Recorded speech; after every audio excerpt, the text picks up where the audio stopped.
السلام علیکم۔ لکھاری آن لائن میگزین میں خوش آمدید۔ آہنگ خوابیدہ عریضہ بطول قسط نمبر 15 کا دوسرا حصہ۔ صبح کا اجالا چاروں سمت پھیلتا نئی صبح کا آغاز کر رہا تھا۔ حسین ٹھنڈی ہواؤں سے لبریز صبح آنکھوں کو خیرہ کرتا نیلگوں آسمان اپنے بازو پھیلائے اس شہر کے مکینوں کو صبح بخیر کہہ رہا تھا۔ آسمان پر محب پرواز چہچہاتے پرندے، ہواؤں کے دوش پر جلت رنگ بکھیرتی درختوں کی ٹہنیاں لہلہاتی کوئی ساز چھیڑ رہی تھیں جسے سننے کے لیے آنکھیں مندے محو سماعت ہونا ضروری تھا۔ سب ناشتے کی میز پر بیٹھے آغا جان کا انتظار کر رہے تھے۔ دایان بھی ابھی تک نہیں آیا تھا۔ السلام علیکم آغا جان، سب نے انہیں آتے دیکھ کر سلام کیا۔ وعلیکم السلام۔ دایان کہاں ہے؟ مسکرا کر جواب دیتے وہ بیٹھتے دیان کا پوچھنا نہ بھولے۔ ان کے پوچھنے پر دو لوگوں کے چہرے کا رنگ بدلا تھا۔ جی آغا جان، بس آتا ہی ہے۔ زینب بیگم نے بھی مسکرا کر بتاتے اوپر اس کے روم کی جانب دیکھا تھا جہاں سیڑھیوں سے انہیں اترتا اپنا آن بان سے چلتے نیچے آتا شہزادہ نظر آیا تھا، اور انہوں نے آنکھوں سے ہی جیسے اس کی نظر اتارنی چاہی تھی۔ دعا پڑتی وہ اپنی نظریں پھیر گئی کہ نظر تو پیار کی بھی لگ جاتی تھی۔ وہیں بیٹھے دو اور وجود نے اپنی نظریں شان و شوکت سے بھرپور شخص سے پھیری تھیں، لیکن ایک وجود کا خود سے نظریں پھیرنا اس شخص سے چھپا نہ رہ سکا۔ سرمئی آنکھوں نے سیاہ جھیلسی آنکھوں کی بیزاری بہت غور سے دیکھی تھی۔ لے آ گیا۔ زینب بیگم کے ماتھے پر پیار کرتا آغا جان کی سمت آیا۔ السلام علیکم آغا جان، کیا ہوا؟ ابھی تک ناشتہ شروع کیوں نہیں کیا آپ؟ ہاں بھینا، ان کے آگے جھکا اور ان سے سر پر پیار لیتا ان کی خالی پلیٹ دیکھتا بولا۔ لاکھ اختلافات کے باوجود دونوں بہنوں میں ایک چیز مشترکہ تھی اور وہ تھی سید دیان حیدر شاہ سے کی جانے والی دونوں کی نفرت۔ ایک کے چہرے پر نفرت تھی تو ایک کے چہرے پر بیزاری۔ دونوں کہیں نہیں پسند تھا یہ لاکھوں دلوں پر راج کرنے والا بادشاہوں سے شان رکھنے والا شخص۔ اپنے پوتے کا انتظار کر رہا تھا، کوئی اور تو کر نہیں سکتا۔ اسے بیٹھنے کا اشارہ کرتے انہوں نے احتشام صاحب کے چائے پینے کے لیے اٹھائے کپ پر دیکھتے طنز کیا۔ ان برخوردار کا انتظار نہ ہی کیا جائے تو بہتر ہے آغا جان، ورنہ یقین جانے اس کا انتظار کرنے والے کی زندگی میں زندگی بھر کا انتظار لکھ دے گا یہ۔ انہوں نے بھی چائے کا گھونٹ بھرتے کہتے انہیں دیکھا اور پھر اسے، جو ان کی بجائے ادھر ادھر نظریں گھماتے بیٹھنے کی جگہ دیکھ رہا تھا۔ خالی کرسیاں تو اور بھی تھیں، مگر مصروف کے چہرے پر عکس کے برابر میں خالی کرسی دیکھ جو سکون اترا تھا وہ لفظوں میں بیان کرنے سے قاصر تھا۔ جبکہ دوسری طرف عکس کا دل کیا تھا اس شخص کا حشر کر دے جو صرف اسے زج کرنے کے لیے اس دنیا میں آیا تھا۔ عکس بیٹے، آپ جلدی سے ناشتہ کریں، لیٹ ہو رہی ہوں گی۔ احتشام صاحب نے اسے عکس کے برابر میں بیٹھتے دیکھ صاف صاف ظاہر کیا تھا کہ ان کی پوری توجہ اسی کی طرف ہے، لہٰذا ان کی بیٹی کو تنگ نہ کیا جائے۔ پکے دشمن ہیں میرے، منہ ہی منہ میں بولا تھا۔ نہیں بڑے پاپا، بس میرا ناشتے کا موڈ نہیں ہو رہا، میں آفس میں ہی کچھ کھا لوں گی اگر بھوک لگی تو، ابھی تو بالکل بھی دل نہیں کر رہا۔ یہ کہتے اس نے اٹھنا چاہا۔ سب اپنا اپنا ناشتہ شروع کر چکے تھے۔ عکس کو اب تک زہریلی نگاہوں سے دیکھتی سمایا بھی اپنی ساری توجہ ناشتے پر مرکوز کر چکی تھی۔ دونوں ہی زہر لگتے تھے اسے، لیکن دیان حیدر شاہ کا خوف تھا جو اب وہ عکس کو دیکھنے سے گریز کر رہی تھی۔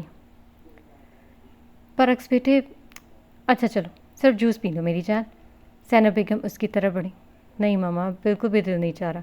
پھر میڈیسن کو اس سے لوگی، آفس میں ہی کچھ کھا کر لے لوں گی، ڈونٹ وری ماما۔ عکس نے انہیں یقین دلانا چاہا۔ بیٹھ جائیں، ناشتہ کریں۔ کب سے خاموشی سے سنتا آہستہ سے کہتے اسے آنکھوں سے آئیبرو اچکاتے بیٹھنے کا اشارہ کیا۔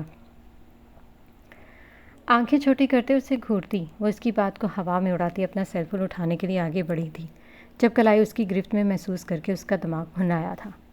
بیٹھیں اور کچھ کھائیں، میڈیسن کھائے بغیر آپ کہیں نہیں جا سکتی۔ شاباش۔ اس کی ہمت پر عکس ہکا بکا اسے دیکھ رہی تھی۔ باقی سبھی حیران پریشان اسے دیکھ رہے تھے۔ ارحم، یوشے، زوہان، آئینہ نے افسردگی بھری نظروں سے اسے دیکھا تھا جس نے عکس کی کلائی پکڑنے کی جرت کی تھی۔ سب اس کی عزت افزائی کے انتظار میں بیٹھے اس پر افسوس کر رہے تھے۔ احتشام صاحب نے بھی غصے سے اسے دیکھا تھا۔ بھائی کو بھی نا عزت راسی نہیں ہے، یا اللہ رحم۔ ارحم نے زوہان کے کان میں جھکتے بولا۔ ان چاروں کی سماعت سے اس کی آواز ٹکراتی انہیں سر دائیں بائیں ہلانے پر مجبور کر گئی تھی۔ دیان، ہاتھ چھوڑو اس کا۔ زینب بیگم نے جو دونوں کے قریب کھڑی تھی فوراً دیان کی سمت بڑھتے اسے عکس کا ہاتھ چھوڑنے کا کہا۔ انہیں عکس کے چہرے پر آتے ناگوار تاثرات بخوبی نظر آ رہے تھے اور احتشام صاحب کا غصے سے سرخ ہوتا چہرہ بھی وہ دیکھ چکی تھی۔ یہ بیٹھ جائیں، چھوڑ دوں گا۔ ڈٹائی سے کہتا وہ اپنے عمل پر برقرار تھا۔ لمحہ لگا تھا اور اکس نے ایک جھٹکے سے اپنا ہاتھ اس کی گرفت سے نکالا تھا۔ اس کے ہاتھ کھینچنے پر دیان نے سرنامے ہلاتے سرمئی آنکھیں اس کی جانب اٹھائی۔ احتشام صاحب نے کچھ کہنا چاہا جب آغا جان نے انہیں روکا۔ بچوں کی لڑائی میں نہیں پڑو، ان کے مسئلے ہیں، انہیں سلجھانے دو۔ آغا جان نے سمجھاتے اس نے کچھ بھی کہنے سے منع کیا۔ بیٹی ہے وہ میری۔ احتشام صاحب کی برداشت سے باہر تھا دیان کا اکس کے ساتھ یہ رویہ۔ تم سے زیادہ خیال ہے اسے تمہاری بیٹی کا۔ نہ چاہتے ہوئے بھی آغا جان تلخ ہوتے دو ٹوک بولے۔ نہ جانے کیوں پر آغا جان کے اس جملے پر وہ کچھ بول نہیں پائے۔ اب ان کی بات سے سبھی متفق تھے یا نہیں، اس کا اندازہ لگانا مشکل تھا۔ آئندہ اپنی حد میں رہنا، ورنہ میں بھی سارے لحاظ بھول جاؤں گی۔ کرواہٹ سے بھرے لہجے میں ایک ایک لفظ کو چباتے ادا کرتی وہ اس کی بھوک بھی اڑا چکی تھی۔ اس شخص کو اس عورت کا لہجہ ہی تو مار دیتا تھا۔ سرمئی شکوہ کرنار نظریں اس کے چہرے پر مرکوز تھیں۔ اس کی اس قدر بے عزتی پر سمایا کے دل کو ڈھیروں سکون ملا تھا، جس کا اندازہ اس کے چہرے پر آتی جاندار مسکراہٹ سے لگانا بالکل مشکل نہیں تھا۔ ایک سخت نظر سمایا پر ڈالتا وہ بغیر کوئی دوسری نگاہ اس پر ڈالے لمبے لمبے ڈگ بھرتا وہاں سے بنا ناشتہ کیے ہی چلا گیا۔ اکس بھی اپنا سامان اٹھاتی باہر نکل گئی تھی۔ ذلیل اچھا کیا ویسے تم نے لوگوں کی بہن اس بدتمیز انسان کو۔ سمایا نے ارحم زحانہ اور آئینہ کے اترے چہرے دیکھ کر کہا۔ افسوس تو یوشے کا بھی تھا کہ دونوں ہی ہمیشہ لڑتے رہتے تھے۔ اصل میں سوائے ان کے کسی میں بھی دم نہیں ہے اس طرح ہمارے بھائی سے بات کرنے کا، اور ہمارے بھائی کو ہماری بہن کا کوئی امر ذلیل نہیں کرتا بلکہ خراج عقیدت محسوس ہوتا ہے، تو تم ان کی فکر نہ کرو۔ جواب ارحم کی طرف سے آیا تھا۔ چھوٹے ہو بھولے نہیں، تمیز سے بات کرو ورنہ منہ توڑ دوں گی۔ سمایا کو اس کے انداز پر شدید غصہ آیا تھا۔ آپ ہی سے سیکھا ہے، سوچا کچھ آپ سے سیکھ بھی لوں۔ پھول چلانے والے انداز میں کہتا وہ تم سے آپ کے دائرے میں آ چکا تھا۔ یہ کہتے وہ اپنا ناشتے پر جھک گئی۔ امی مجھے آپ سے بات کرنی۔ بہت مشکل سے ہمت مجتمع کرتی وہ آج ان کے کمرے میں آئی تھی۔ ابھی وقت نہیں ہے میرے پاس، کٹیلے انداز میں کہتے اپنے آپ کو مصروف ظاہر کرنے کے لیے کبرڈ کھول کر کچھ تلاش کرنے لگی۔ ثانیہ بیگم کا یوں نظر انداز کرنا اس کا دل کاٹ گیا تھا، لیکن بات کرنی ضروری تھی، وہ ایسے جا نہیں سکتی تھی۔ امی پلیز بس تھوڑا سا وقت لوں گی، میری بات سن لے۔ ایک بار کی سمجھ نہیں آتی، جاؤ یہاں سے۔ امی یوشے اور سمایا کے بارے میں بات کرنی ہے۔ یوشے اور سمایا کا نام سنتے ان کے تیزی سے چلتے کپڑوں کو الٹے پلٹتے ہاتھ تھمے۔ سوالی نظروں سے اس کی جانب دیکھا۔ امی یوشے سمایا کا لیٹ نائٹ باہر جانا روکیں پلیز، دونوں کی گیدرنگ ٹھیک نہیں ہے۔ آپ ان سے پوچھا کریں کہ یہ رات میں کہاں جا رہے ہوتے ہیں۔ ان لوگوں کا رات میں نکلنا بند کریں امی۔ بس، یا اور بھی کچھ کہنا ہے؟ امی حیرت سے انہیں دیکھا۔ کیا امی تمہارے ساتھ مسئلے کیا ہیں؟ آخر کیوں میرے بچوں کے پیچھے پڑی ہو؟ امی میں ان کی بہن ہوں، ان کے بھلے کے لیے آپ سے بات کر رہی ہوں، کیونکہ میں جانتی ہوں میری بات تو وہ کبھی مانیں گے نہیں۔ ایسا بھی کیا کر دیا میرے بچوں نے جو ان کے پیچھے پڑ گئی ہو؟ امی ان دونوں کی دوست ٹھیک نہیں ہے، وہ بڑی مشکل میں پھنس جائیں گے، پھر ہم چاہ کر بھی کچھ نہیں کر پائیں گے۔ جن لوگوں میں یوشے اڑتا بیٹھتا ہے وہ سب بری عادتوں کے عادی ہیں، میں نے خود دیکھا ہے۔ ان کے ساتھ رہے گا تو وہ بھی کبھی نہ کبھی ضرور ان عادتوں کو اپنا لے گا۔ اور سمایا 1 ہفتے سے یونیورسٹی نہیں جا رہی۔ سمایا سیمسٹر 2 پیپرز میں فیل ہے، اور کیا اور تمہیں لگتا ہے کہ میں تم پر یقین کروں گی، وہ بھی اپنے بچوں کے مقابلے میں؟ میرے بچوں سے دور رہو۔ کیوں آخر ان کا سکون پر بات کرنے کی در پر ہو؟ غصے سے اسے دیکھتی وہ پھنکار اٹھی۔ اکس نے بے یقینی سے انہیں دیکھا۔ ان کے الفاظ آج اس کی زخمی دل کو تیز دھاری آری سے کاٹ گئے تھے۔ وہ لڑکھڑائی تھی۔ اگلے لمحے اپنے آپ پر قابو پاتے وہ خود کو سنبھال چکی تھی۔ امی آپ کو پتہ ہے کل رات سمایا کہاں تھی؟ ہاں، تو اس کی برتھ ڈے پارٹی میں گئی تھی۔ اور تمہارا مسئلہ نہیں ہے کہ وہ کہاں گئی تھی کہاں نہیں، میری بیٹی ہے وہ۔ اس کی بات کا جواب دیتے اس کے انداز میں موجود سمایا کے لیے یقین دیکھ وہ آگے کچھ بول نہ پائی۔ سمایا بمشکل اس کے لبوں نے حرکت کی تھی، پر وہ آگے کچھ بول نہیں سکی تھی۔ ماں کی آنکھوں میں چمکتا سمایا پر ان کا اعتماد وہ چھین نہیں سکتی تھی، کبھی نہیں۔ اپنے اسے چپ ہوتے دیکھ وہ پھر سے بولی۔ اس بار ان کی آواز پہلے سے بھی زیادہ اونچی تھی، اتنی کہ کمرے سے باہر جاتی آغا جان کے کمرے تک گئی تھی، جہاں بیٹھے آغا جان اور دیان نے صاف صاف ان کے الفاظ سنے تھے۔ دیان نے مٹھیاں بھینچی تھیں۔ آغا جان نے اس کے چہرے کے نقوش دیکھ اسے کچھ نہ کرنے کی تنبیہ دی۔ آنکھیں بند کرتے ہونٹ بھینچتے صوفے کی پشت سے سر ٹکا دیا۔ اکس میں آخری بار سمجھا رہی ہوں، میرے بچوں کے معاملے سے دور رہو، اور ہاں، آئندہ میری بیٹی کے بارے میں کچھ بھی کہنے سے پہلے اپنے گریبان میں ضرور جھانک لینا۔ میں چپ ہوں تو مجھے چپ ہی رہنے دو۔ تم سے کبھی پوچھا ہے کسی نے کہ کیا کرتی پھرتی ہو؟ یہ کورٹ کچہری کے تماشے کیا میں نہیں جانتی؟ شکر کرو کہ دنیا میں تماشا نہیں ہو رہا، اور نہ پوری رات گھر سے وہ بھول رہی تھی کہ ایک اولاد کے لیے دوسری اولاد کو زمین کے اندر دھنسا رہی تھی۔ بس ہوا آغا جان، وہ کہتا بیٹھا نہیں تھا۔ شیر کی سی ہیبت سے وہ چست میں اٹھتا ان کے کمرے سے نکلتا ثانیہ بیگم کے کمرے میں گیا تھا۔ دایان، اس کے تیور دیکھ کر آغا جان نے اسے روکنا چاہا۔ زینب بیگم اور رخسانہ جو کچن میں کام کرتے کب سے ان کی آوازیں سنتے خاموشی سے صبر کے گھونٹ پی رہی تھیں، آغا جان کی دایان کے نام پر کی پکار پر اس کی طرف آئیں۔ بس کر دیں، کمرے کے آدھے کھلے دروازے کو دھکیلتا تیزی سے اندر بڑھتا دھاڑا تھا۔ سامنے سیاہ آنکھوں سے بہتے چشمے نے اس کے اندر ابلتے خون کے ابال کو مزید بھڑکایا تھا۔ نمدیدہ آنکھیں، کانپتے لب اور بھیگی پلکیں جیسے اس کے صبر کا آخری بند توڑ رہی تھیں۔ ثانیہ بیگم اس کے سخت تیور دیکھ لمحے کے لیے گھڑ بڑھائی تھی اور اس کی جانب دیکھا تھا، مگر جس کے لیے وہ آیا تھا وہ اس سے لاتعلق ہوئی کھڑی رہی، یا شاید ماں کے الفاظ اسے بے جان کر گئے تھے۔ امی، آپ واقعی ایسا سوچتی ہیں؟ دایان کو نظر انداز کیے وہ ان سے مخاطب تھی۔ بے یقینی ہی بے یقینی تھی اس کے انداز میں۔ جو کیچڑ اس پر کل غیروں نے اچھالنے کی کوشش کی تھی، اسے ان کا سارا دامن تک میلا نہیں ہوا تھا، مگر آج اس کیچڑ نے اسے سر تا پیر آلودہ کر دیا تھا، کیونکہ یہ اس کی خود کی ماں نے اچھالی تھی۔ اس کے جملے پر دایان نے سر نفی میں ہلایا تھا جیسے برداشت کی حد ہو۔ ثانیہ بیگم کو خاموش دیکھ کر وہ بولی، اور آپ چلیں یہاں سے۔ جب سے سرخ پڑتی آنکھوں سے اسے دیکھتا اس کا ہاتھ تھامنا چاہا، جب وہ قدم کچھ پیچھے لیتی اپنا ہاتھ بھی اس کی پہنچ سے دور کر گئی۔ اس کے اس اقدام پر دایان نے زخمی نگاہوں سے اسے دیکھا۔ کوئی بیچ میں نہیں بولے گا آج، میں اپنی ماں سے بات کر رہی ہوں۔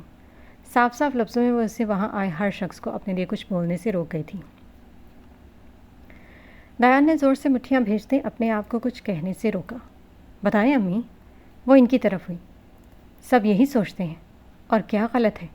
کورٹ کچہری ایک دھنستا ہوا سیاہ دلدل ہے جس سے جڑا کوئی شخص صاف نہیں رہ سکتا، اور اس کا اندازہ تو تمہیں اس رات ہو گیا ہوگا، نہیں؟ لیکن کیا میں نے تم سے سوال کیا نا؟ نہیں نا؟ تو تم بھی میرے بچوں کے بارے میں کچھ پوچھ گچھ کرنے والی کوئی نہیں ہوتی۔ انہوں نے صاف لفظوں میں کچھ نہ کہہ کر بھی بہت کچھ جتا دیا تھا۔ امی، کیا جاننا چاہتی ہیں آپ اس رات کے بارے میں؟ نم پلکیں، سرد پڑتا چہرہ، زکام زدہ آواز، وہ بہت کمزور سی لگ رہی تھی آج۔ عکس، دایا نے بے ساختہ اس کا نام لیتے تنبیہ کی۔ اس سے زیادہ وہ یہ سب برداشت نہیں کر سکتا تھا۔ اب تک پہلی بار اس نے نگاہیں اٹھا کر اسے دیکھا، اور سیاہ آنکھوں کا دیکھنا تھا کہ سرمئی آنکھیں ضب سے سرخ ہوئیں۔ کچھ نہیں، لیکن جب اپنے کردار داغدار ہو جائیں تو… ثانیہ بیگم نے تلخی کی انتہا کی تھی۔ اس کے جملے پر وہاں موجود زینب بیگم رخسانہ نے اپنے منہ پر ہاتھ رکھا تھا۔ دایا نے مٹھیاں بھیجتے ان کی جانب دیکھا۔ امی، یہاں اس کی برداشت ختم ہوئی تھی۔ پاؤں بے جان ہوتے وجود کو سنبھالنے سے انکاری ہوئے۔ ڈگمگاتے قدموں نے زمین پر اپنی گرفت چھوڑتے اسے لڑکھڑانے پر مجبور کیا۔ آنے واحد میں سرخ ہونی سرمئی آنکھوں نے جنبش کی تھی اور سرد سے اس کا بازو تھاما۔ لیکن سرمئی آنکھوں کی سرخی اس وقت زائل ہوتی گئی جب پاس کھڑی صورت نے اپنا بایاں ہاتھ اس کے ہاتھ پر کوہنی سے ذرا نیچے رکھتا اس کا سہارا لیتے وجود کو سنبھالنا چاہا۔ آپ کو پتہ ہے، اس نے مجھے اغوا کیا تھا، اور اسی لیے کیا تھا کہ لوگ مجھ پر ٹھوکیں، مجھ پر کیچے اچاڑیں۔ اور کچھ دیر کو وہ رکی، دایان کی جانب دیکھا۔ اس کے ماتھے پر پڑتے بل اور آنکھوں میں روشن ہوتا آتش فشاں اسے کچھ کہنے سے روک رہا تھا، پر وہ کہنا چاہتی تھی۔ آج پھر اس نے اس کی تکلیف پر اپنے رشتوں کو ترجیح دی تھی۔ آج پھر وہ اس کے لیے تکلیف کا انتخاب کر گئی تھی۔ لیکن گرفت سخت ضرور ہوئی تھی اس کے بازو پر، جانے اسے تلاسا دے رہی تھی یا خود کو۔ میں اس ڈر سے اس کو اور اس جیسے کتنے ہی انسانیت کے قاتلوں کو آزاد چھوڑ کر ڈر کر گھر میں بیٹھ جاؤں، پر امی، عدالت میں وہ وہاں پر کامیاب نہیں ہو سکتا۔ اس نے خوب کیچڑ اچھالی آپ کی بیٹی، سوری، مجھ پر بہت گندے لفظوں کا چلاؤ بھی کیا آپ کی۔ میں اسے سزا دلا کر عزت سے اپنا سر اونچا کیے اس بھری عدالت سے باہر آ گئی۔ وہ چاہتا تھا کہ وہ پروسیکیوٹر عکس حیدر شاہ کو زمانے بھر میں رسوائی کی بھین چڑھا کر خود بری ذمہ ہو جائے، مگر دیکھیں امی، وہ پروسیکیوٹر عکس کا تو کچھ نہیں بگاڑ سکا، پر ہاں اس لڑکی کو جس کی یتیمی کا اس دن اس نے مذاق اڑایا تھا۔ وہ کہتے کہتے ٹھہری، ایک نظر پاس کھڑے اس شخص پر ڈالی جو ضبط سے دہک رہا تھا۔ وہ اسے نہیں بتانا چاہتی تھی کہ اس کے سامنے اس سب کا ذکر نہیں کرنا چاہتی تھی۔ وہ جانتی تھی کہ یہ سب اس کی برداشت سے زیادہ ہے۔ اسے اپنے گھر میں اپنے لوگوں میں رسوائی کی بھین چڑھا کر قید کی سزا سن کر بھی کامیاب ہو گیا۔ اپنے بازو پر اس کی ہتھیلی کی جنبش محسوس کرتی وہ چپ ہوئی۔ اکس پلیز، بہت ہوا۔ اکس نے پل بھر کے لیے ایک شخص کو دیکھا جسے ابھی کچھ دیر پہلے ناشتے کی میز پر بری طرح جھڑک کر آئی تھی۔ اسے لیتا وہ قدم بڑھا گیا، لیکن دروازے سے کچھ فاصلے پر رکتے پلٹ کر انہیں دیکھا۔ سیدوں کے خون میں اپنی عورتوں پر برداشت کا مادہ ناپید ہوتا ہے۔ ان کی عزت پر ایک حرف گوارا نہیں ہے، لہٰذا آئندہ ان کے لیے یہ لفاظ بولنے سے اجتناب کریے گا۔ قہر برساتی نگاہوں کو بمشکل قابو کرتے ان پر اٹھنے سے روک گیا۔ تایان، ماں کے خلاف کچھ کہاں برداشت تھا اسے؟ آپ پلیز خاموش رہیں۔ تم کون ہوتے ہو مجھے منع کرنے والے؟ بیٹی ہے میری، حقارت سے کہتی وہ بھول گئی تھی کہ وہ کچھ دیر پہلے اس حقیقت کی نفی کی تھی۔ بیٹی، یہ صرف میری ماں کی بیٹی ہے، ان سے کہتا بنا اکس کی سخت نظروں کا اثر لیتا اسے لیے آگے بڑھا، لیکن اس بار اکس نے اپنے قدم آگے نہیں بڑھائے۔ قدم بڑھائیں، عام سے لہجے میں کہتے سرمئی آنکھیں اس کی سیاہ جھیل سی آنکھوں پر مرکوز کی۔ بدتمیز، یہ کہتی وہ قدم بڑھا گئی۔ اس کے یوں بدتمیز کہنے پر زینب اور رخسانہ دونوں کی ہی لبوں پر مسکراہٹ آئی تھی، لیکن افسردگی اپنی جگہ پر قائم تھی، جبکہ ثانیہ بیگم چہرے کا رخ پھیر چکی تھی۔ یزدانی گروپ آف انڈسٹریز کی عالیشان عمارت میں بنے سبزہ زار میں کوسو قزح کے رنگ اترتے شیشے کے پار اس کی آنکھوں کو خیرہ کرتے اس عورت کی سیاہ آنکھیں یاد دلاتے اس کے دل کی دھڑکنیں منتشر کر رہے تھے۔ عالیشان جدید طرز کے آفس میں بنی بڑی سی اسٹائلش ونڈو کے بلائنڈز اوپر کو اٹھے ہوئے تھے، اور وہ ابھی اپنے دل میں مکینی طلسمی آنکھوں والی کے سحر میں ڈوبا دنیا مافیا سے بیگانہ اس رکھ رکھاؤ کی دنیا سے کہیں دور بسیرا کیے ہوئے تھا۔ جب وہ تیزی سے اندر آتی بڑے حق سے اس مرد کو ان طلسمی آنکھوں کے سحر سے آزاد کراتی اپنی دنیا میں لے آئی تھی۔ اتنی جلدی میں کسی سفارش پر بھی دینے کا قائل نہیں ہوں کہ یوں بنا اجازت آپ آ جائیں۔ چمکتی سیاہ طلسمی آنکھیں اس پر ڈالتے وہ ٹھہر ٹھہر کر کہتا اسے سبکی کا احساس دلا گیا۔ وہ نہیں جانتا تھا کہ اتنا غصہ اس لڑکی کے بنا اجازت روم میں آنے پر تھا یا اس عورت کے خیالوں میں اس کی مداخلت بری لگی تھی۔ دور کہیں قسمت کو اس مرد پر جی بھر کر رحم آیا۔ نظروں میں ترہم اور غبطہ دونوں تاثر در آئے تھے۔ آئی ایم سوری، پل میں اس کی آنکھوں میں ننھے ننھے قطرے چمکے۔ وہ اپنے گھر کی لاڈلی اولاد تھی، کہاں کسی کا سخت لہجہ برداشت کیا اس نے، اور اگر کیا تھا تو اس مرد کا کیا تھا۔ کیا مصیبت ہے؟ زین یزدانی نے بے اختیاری اپنی آنکھیں بند کرتے سر پر ہاتھ پھیرا۔ اس کا انداز نارمل ہی تھا، پروفیشنلزم لیے، لیکن مقابل کھڑی لڑکی کو زیادہ محسوس ہوا تھا۔ ایک عورت کے لیے وہ دوسری عورت کا دل توڑ رہا تھا۔ ایک وہ تھی جس کی طلسمی آنکھوں کا وہ اسیر تھا، اور دوسری یہ تھی جس کے لیے اس کی سی آنکھیں کسی طلسم سے کم نہیں تھیں۔ وہ حسین جاذب نظر مرد اپنی تمام تر وجاہت لیے ہر طرح سے مکمل دکھتے ہوئے بھی کتنا نامکمل تھا، یہ صرف وہی جانتا تھا۔ کیا کام تھا؟ اس کی آنکھوں کو لبالب آنسوؤں سے بھرتے دیکھ وہ کام کی طرف توجہ دلائی۔ وہ یہ فائل، گلے میں آنسوؤں کو گٹھائیں بندھتی ان کے الفاظ توڑ گئی تھی۔ زین نے خاموشی سے بولنے کی کوشش کرتی اس معصوم صورت لڑکی کو دیکھا تھا، اپنا سر دائیں بائیں ہلاتا ذرا سا مسکرا دیا۔ بیٹھو، اسے بیٹھنے کا اشارہ کرتے خود ڈسپینسر کی طرف بڑھتے ایک گلاس میں پانی نکال کر اس کی طرف آیا۔ اسے اسٹل کھڑا دیکھ کر پھر بولا، بیٹھو اور پانی پیو۔ اس کے یوں کہنے پر فوراً اس سے بیٹھی تھی، مبادا کہ سر پھرے کو پھر سے غصہ نہ آ جائے۔ پانی آگے بڑھایا، اپنے ہاتھ کی طرف اشارہ کرتا پانی پر زور دیتا بولا۔ سرت سے اس کے ہاتھ سے گلاس لیتی 2 گھونٹ بھرتی ٹیبل پر رکھا۔ میں تو آپ کو ریمائنڈ کروانے آئی تھی کہ آج آپ کے مسٹر دیان حیدر شاہ کے ساتھ میٹنگ فکس ہے، جتاتے ہوئے بولی تھی۔ زین یزدانی کی ذرا سی نرمی اس لڑکی کو پرسکون کر گئی تھی۔ اوہ، کب ہے؟ میں تو واقعی بھول چکا تھا۔ جانتی ہوں، آپ کسی کے خیالوں میں محوی اس قدر تھے کہ آپ کو میرے دروازہ نوک کرنے کی آواز بھی نہیں آئی۔ سرخ ہوتی ناچ سکیڑتے جلے ہوئے انداز میں جتاتے ہوئے بولی تھی، جیسے زین یزدانی کا یوں محوی خیال ہونا اسے ذرا پسند نہیں آیا تھا۔ زین نے آئی برو اٹھائے اس کی ہمت کو داد دیتی نظروں سے دیکھا تھا۔ مس ام لیلا، آپ کو میرے دروازے کی دستک نہ سننے پر غصہ ہے یا میرے محوی خیال ہونے پر؟ پتہ نہیں کیوں وہ اس کے انداز سے لطف اندوز ہوتا اسے مزید چھیڑنے کو بولا۔ نہیں سر، میں غصہ نہیں ہوں، میں تو بس آپ کو بتا رہی تھی۔ بے اختیار ذہن یہ ثانی کو دیکھتے لمحے میں اپنے خول میں سمٹی تھی۔ وہ واحد شخص تھا جو اسے اس کے پورے نام سے بلاتا تھا، ام لیلا۔ اس مرد کے یہ انداز اسے کسی بھی عورت کے لیے قابل پسند بناتے تھے۔ اس کے انداز پر ایک بار پھر سر ہلا کے رہ گیا۔ کب ہے میٹنگ؟ کلائی پر بندھی مہنگی برانڈڈ گھڑی پر نظر ڈالتے پوچھتے اس کی نگاہوں سے نظریں چرائی۔ ابھی بس 15 منٹ میں۔ واٹ؟ اور آپ مجھے اب بتا رہی ہیں؟ سیریسلی ام لیلا؟ اپنے آپ کو پھر سخت ہونے سے روکا۔